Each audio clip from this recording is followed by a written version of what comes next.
एक मसीह अगुवाई में सब आपकी बात मानेंगे, ऐसी बात नहीं है।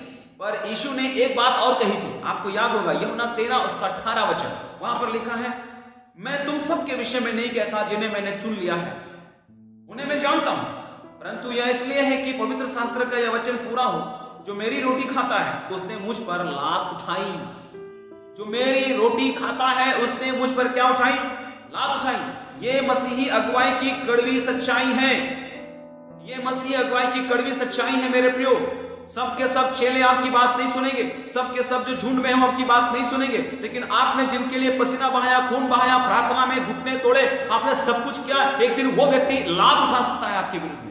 आपके एक गलती को पकड़ करके आपके खिलाफ खड़े होकर के आपकी सेवकाई को वो तहस नहस कर सकता है। आज कई जगह में मिनिस्ट्री में यही दिखाई दे रहा है, कई मंडली टूट गई, कई सेवकाइयां टूट गई, कई सेवकाइयां बर्बादी के कगार पर, और हर आदमी एक दूसरे को दोष लगाने पर लगा है। यीशु मसीह ने कभी किसी पर दोष नहीं लगाया। यीशु मसीह ने अपने शत्रुओं तक को क्षमादान दे दिया। यीशु मसीह ने क्रूस की मृत्यु पर सबसे पहली बात कहा है, पिता इन्हें क्षमा कर। जब आप क्षमा नहीं कर सकते, जब आप प्रेम नहीं कर सकते, जब आपके अंदर दया नहीं है, तो कैसे आप ये बोल रहे हैं कि पवित्र आत्मा मेरे अंदर है? नहीं है पवित्र आत्मा, क्योंकि पवित्र आत्मा का सबसे बड़ा प्रमाण यह है कि आपके अंदर प्रेम होगा। पवित्र आत्मा का सबसे बड़ा प्रमाण यह होगा कि आपके अंदर यीशु झलकेंगे। पवित्र आत्मा का प्रमाण यह है कि आपके अंदर यीशु का स्वभाव होगा, यीशु का व्यवहार होगा, यीशु का चरित्र होगा मेरे प्रियो। लेकिन आज हम सभी नुक्ता चिन्ह में लगे हैं मेरे प्रियो। ये सेवकाई नहीं हो सकता है, कम से कम ये तो सेवकाई नहीं हो सकता है। तो मसीही अगुवाई एक चुनौती है, मसीही अगुवाई एक लाइन है, मसीही अगुवाई एक युद्ध है, और कठिन रास्ते से होकर हमको गुजरना पड़ेगा।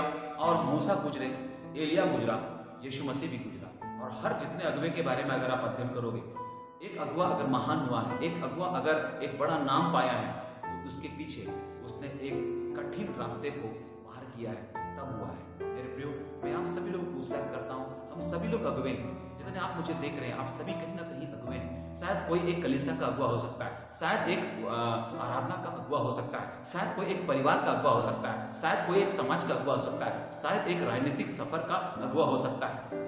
सब अगुवा है। शायद आप एक गांव का अगुवा है, शायद इस समय जिस जगह में आप रहते हैं वहां के लिए अगुवा है। उन सभी लोगों को रास्ता दिखाने वाला आप एक अगुवा है। तो आप एक अगुवा है, तो ये अगुवाई एक चुनौती है मेरे प्रियो, ये आसान राह नहीं है। प्रभु यीशु के नाम से मैं आपसे कहता हूं कि आप इसको ग्रहण करें, इस चुनौती को,